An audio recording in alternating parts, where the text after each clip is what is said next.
We are here at Woodwire Volts in Anaheim, California. Let's go check it out.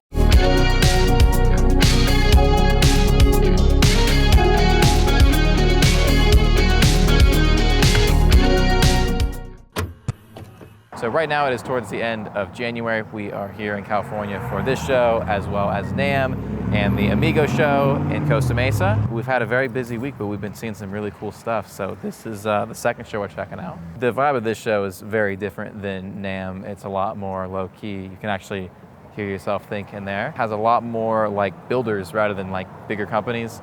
There's still a good mix of stuff in there, but it's definitely geared more towards some of like the boutique stuff, from guitars to pedals, all that good stuff. Let's go inside and see what we can find. What's going on? How are you? Not too bad, man. What's your name? Alex. What's your name? Chris. Chris, nice to meet you as well. Feel free to take a look at any of these. Heck yeah, dude. That's sick. Barry builds the Grez guitars. I think he's over in the amp room right now. If any of these speaks to you, Cool. take a closer look, man. Love it. Thank you so much. I'm gonna check this out then if that's cool. That's out. Isn't that crazy? I love that. The pickguard pattern's awesome. That's That's what drew me actually to kind it. of new. He just started doing that within the last few months, where he found a pickguard maker that will use and cut, and they started doing, this is like a new thing, is the pickguard design within the wide range pickup cover. Oh, that's cool. That's kind of, I don't know if it's exclusive to us, but it's something that we're kind of doing a lot. Heck yeah. I haven't seen it a ton. For those of you at home, importantly, if you run your finger across it, it is like engraved in there. So there you go. Dude, this is sick. I didn't even notice this when I picked it up. Set neck, nice and light. Yeah. You got the wolf howling at the moon. I mean, I haven't even played a single chord on it, and already what's not to love? Ooh. Very resonant. That's sick. Shout out to Tone Ranger Guitars. I think we showed them a little bit in the NAMM video, but Lollar is here.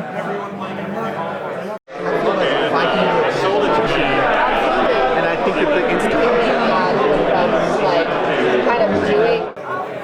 What is this back here? Oh, that's wild.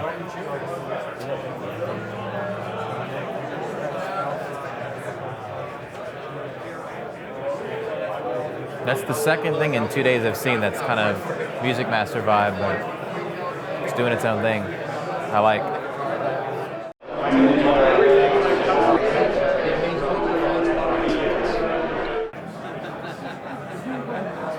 The Mosrite pickup, I've never seen that. It looks like it's say Mosrite of California, but it has an N and it says Novak of California.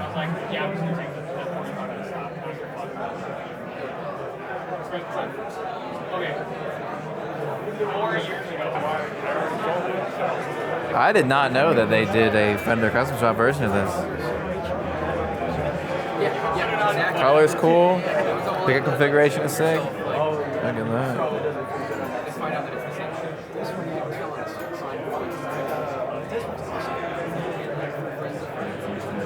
I did not know they did a Fender Custom Shop version of the Venus. Usually you see the Squire Venus, but even those are pretty rare. So this is next level cool. I love it. Dude, I would absolutely play this.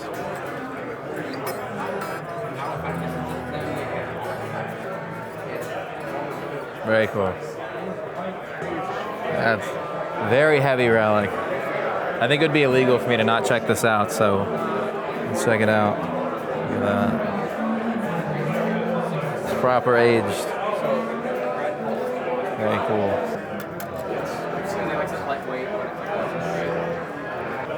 For you. Thank you very much.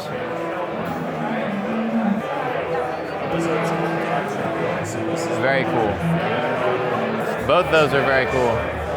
The Venus is really unique. I've never seen one of those from the Fender Custom Shop, and it played great.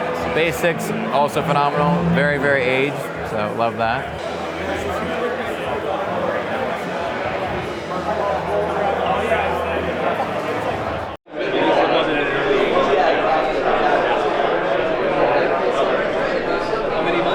I've heard very good things about Casadosa, but I've never plugged one in, so I think I might need to check one out. Oh yeah. Just look at that finish. And tortoiseshell tremolo arm tip and switch tip. It's a nice touch. Wow.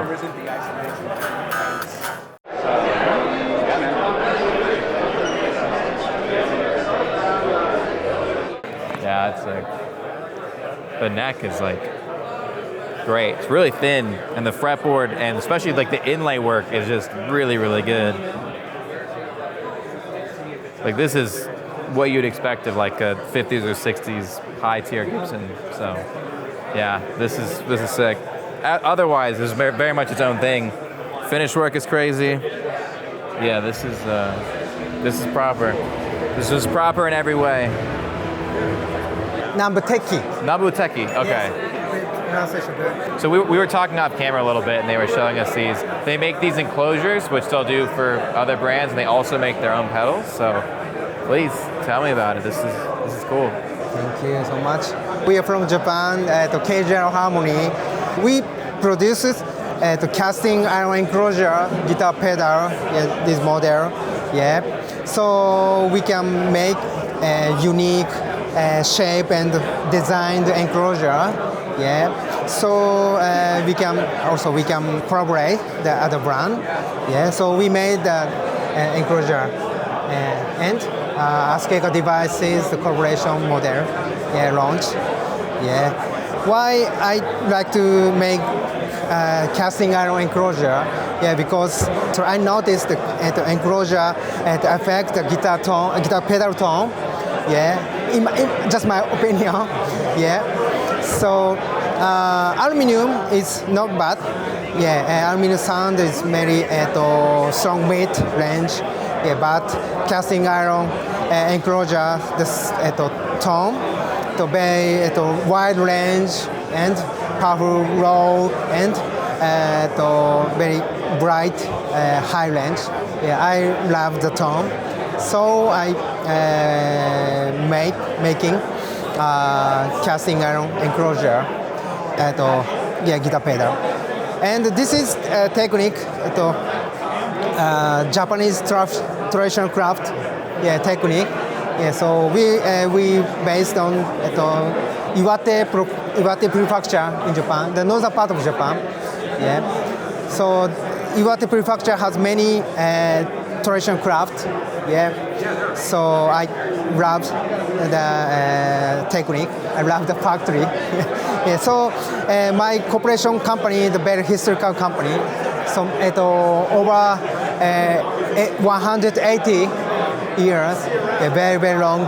Dude, so cool, man. Thank you so much. I really appreciate it. Thank you. Nice to meet you. Nice to meet you as well. We were here earlier before we started filming, checking out R2R pedals, talking to Chris, and you got some crazy cool stuff. I love how you make these pedals. Let's talk about what we were talking about just a few minutes ago off camera. Yeah, for sure. So everything I make is all made out of old parts, old circuits, made out of old parts is my whole kind of vibe. I try to get as close to the original parts that you would find in an original like tone bender, fuzz face, range master, treble booster, all that kind of stuff. I try to get as close as I can.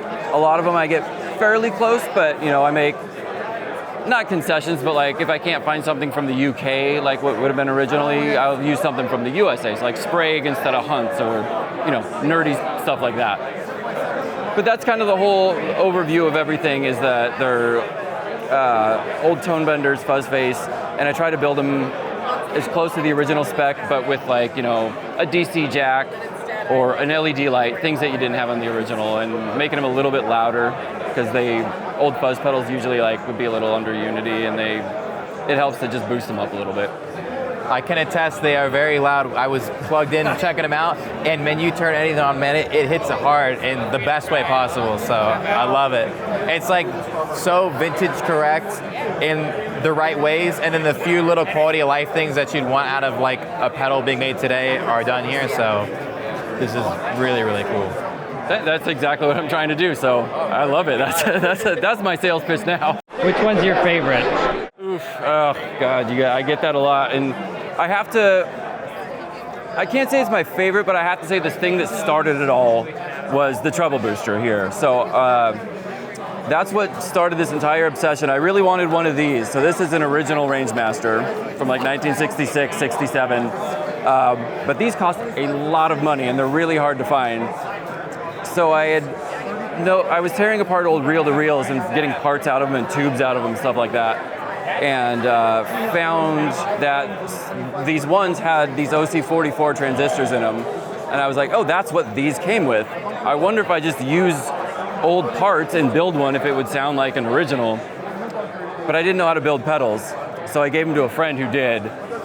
And he built it, and when we first plugged that thing in, man, I was just like, that's the sound. Like, I've been looking for that sound my entire life, couldn't get it out of anything I'd ever tried, and I tried, as we all do, we tried everything, and I just couldn't get that specific sound, and once I heard that, it just opened up the floodgates, and all this stuff, I just started trying to build that circuit over and over and over again, and I built probably almost 5 times as many treble boosters as I built anything else. Like I'm almost at 1,400 treble boosters, and like the next closest serial numbers get to like 250, 260. So like the treble boosters, I've been doing a long time, and that's kind of, so overall I'd say that's so hard to say my favorite, but that's definitely the one I'm most connected with and kind of what got all this going. Luckily, all these guys are all true bypass. There's no buffers involved, so that's really all you have to look out for with these. These can technically go, second, third in the chain. It just has to be true bypass only in front of it, because buffered bypass messes with the input impedance, and that's why it just messes with the circuit. It's a very, very basic circuit, and if it's not seeing a direct, the impedance of a guitar pickup, it messes it all up. It sounds really crappy and thin and weak. But the cool part about all that is that that's why they clean up real nice. Like fuzz faces, they do that real sparkly cleanup. It's because of that direct impedance with the guitar pickups and the volume control in your guitar. So there's the trade-off. Like it's not a universal just stick it anywhere in your board, but it does really cool things because of the fact that it has that limitation. Dude, this is awesome, man. Thank you for showing us all this, and thank you for letting me nerd out here as well. This is awesome. Absolute pleasure having you guys over. Thank you so much. We're hanging out with Felipe from Beetronics. Thanks for hanging out today, man. Thank you for stopping by. What's your favorite pedal out of all of these?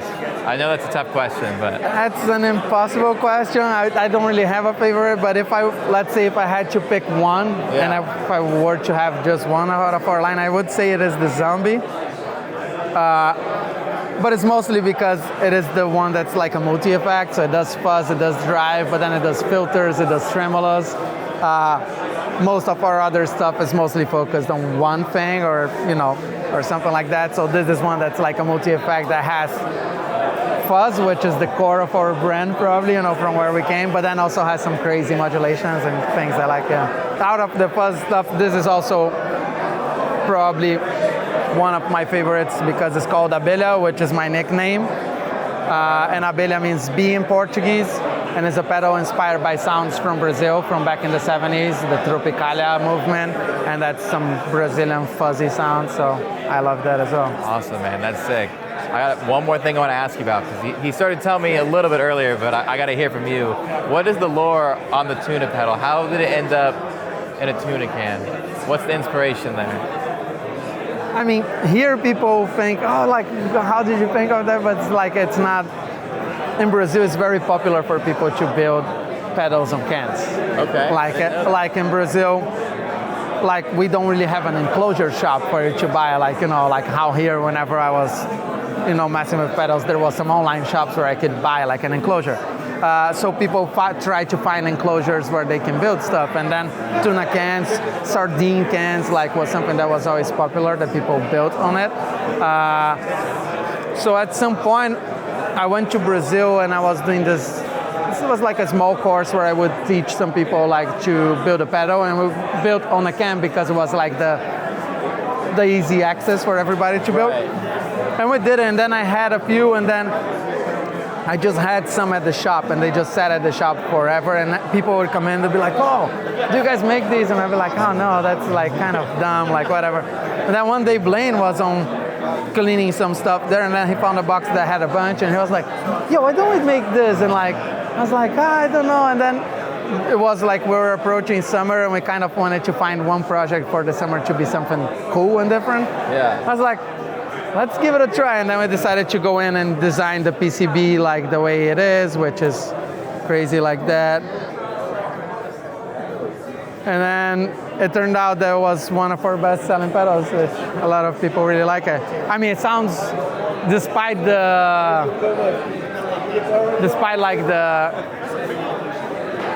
like crazy thing of the tuna can, it's a serious fuzz pedal. Like it sounds pretty massive. So it's really cool. Dude, well, thank you, man. This is awesome, and congratulations on the success. This is fantastic. We are hanging out at the Cower booth right now. He paints the guitars, which is very, very impressive. Yes. I wanted you to tell me about your favorite one, and I wanted you to tell me about this one, and it turns out the same one. So tell me about this bass. This one is one of my favorite ones. This is our, Jazz Cup inspired design, and it gives kind of all of the retro 90 vibes. And as a 90s kid, I'm like, dude, I resonate with this bass. The paint and finish process for these is very interesting. Most of the time we'll do traditional paint and finish. For this we did a vinyl wrap on the top. So we had a graphic designer get us the file. We did a vinyl print similar to like a car wrap.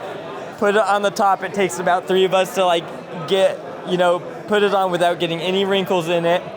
And then we go through and then do a burst on the edge with paint. So I'll come through with paint and try to smooth out the edge to match the rest of the guitar so it's a seamless transition. So it's a very involved process, but when we do it, it's like we're always love the end result. It's so cool. So yeah, man. That's sick. Tell me about your favorite guitar here. I like any of the Grippins because the design was partially my fault because when I was a little kid, I made my dad draw a guitar, and my dad's pretty well known for not being able to draw, and so he ended up drawing that, and then a few years later he ended up making some, and now it's one of our bigger or well-known designs.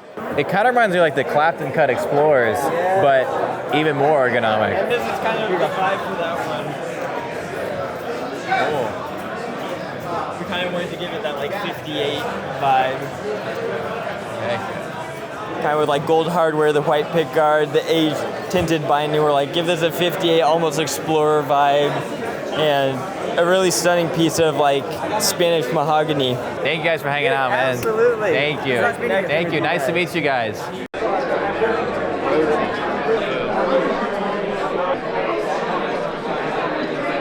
I don't know that I want to do that. This sounds fun. Drive. That would be a fun trip. I really like your YouTube stuff. Oh, dude, thanks for watching. What's your name? Dave. Dave, Alex, nice to meet you. Nice to meet you. When you hit this switch, it adds another LFO in parallel for non-linear stuff.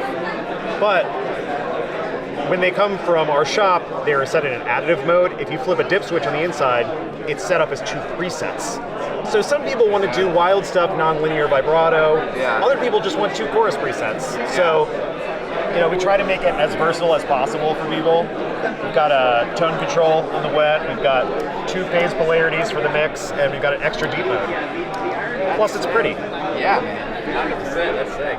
I have to hear it now. Here's a sort of a fast Leslie thing on top of that mix low chorus. Okay. Yeah. But you can also do sort of non-linear stuff, which is kind of sort of a worn tape, worked vinyl kind of non-linear vibrato lo-fi thing, especially if you roll out some of the highs.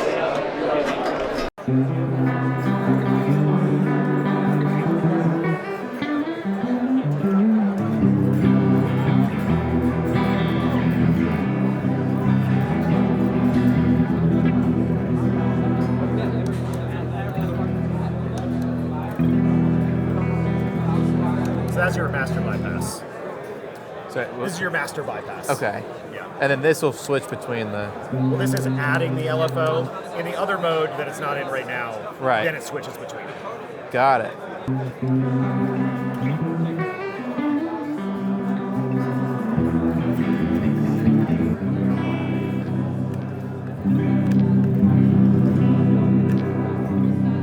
Sick.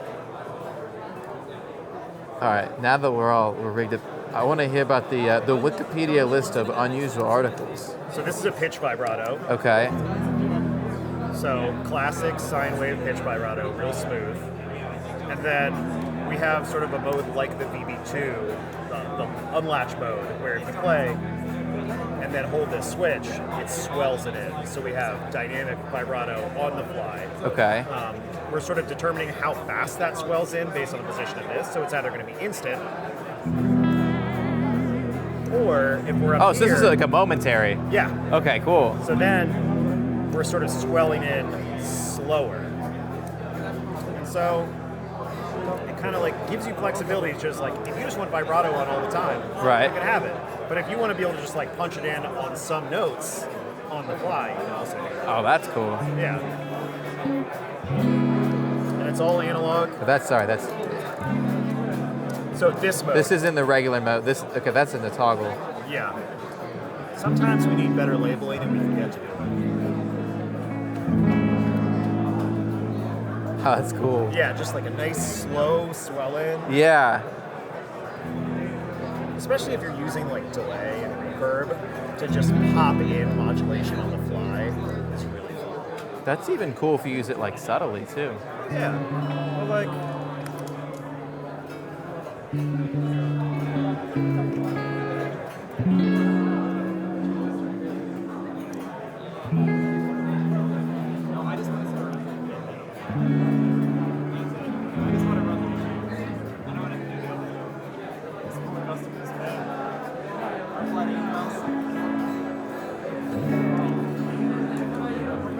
That's fire. That's sick.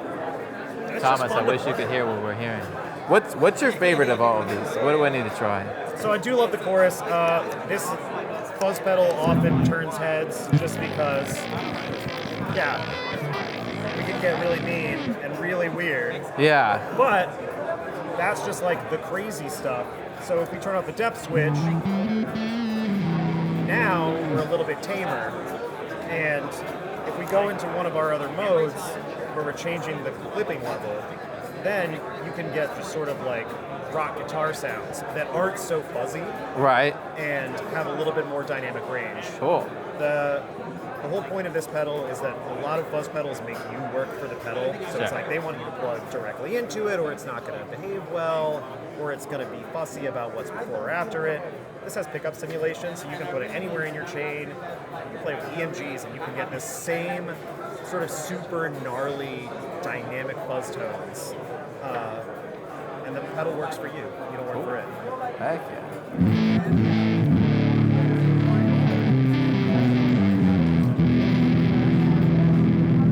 So this is. So this is the range of the texture control. So we're actually in like the super.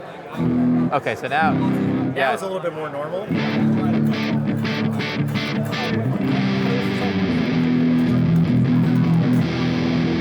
So if we roll this back and it's a little bit saggier, Right. you're like, I want a lot more than that. Then you hit this switch and it takes you into a secondary range. Oh, right on. So Okay. just for like finer control, rather Yeah. than putting that all on a single pot. Yeah. And then depth is a big bass boost going into the clipping circuit. So it's fatter and it changes the texture of the fuzz. So especially if we're in this mode, it's just really big and chunky, but also splattery. And the fun thing is it kind of sets almost like a speed limit for your playing. Where It's Right. like when it's really splattery, you want to like hold notes and listen to them evolve. Right. But as you roll the texture up higher, you can like play with a little bit more speed, dynamics, and it'll reward that kind of stuff. Right on. Yeah. Yeah, it feels like if you. Because. I get. And there's There's a lot of octave movement stuff. just right there. Yeah. Well, and it's a pedal that rewards knob turning and exploration. Yeah. Like, we make some other fuzz pedals that are just like, yeah, man, you stomp on it and it's fuzz and that's it. This is sort of like spend an afternoon looking around, Oh, like totally. finding stuff that's interesting. Yeah. These are each one of these has so much in it. This is cool, man. I'm glad you like it. Dude, thank you. Thank you, thank you. Have we rocked?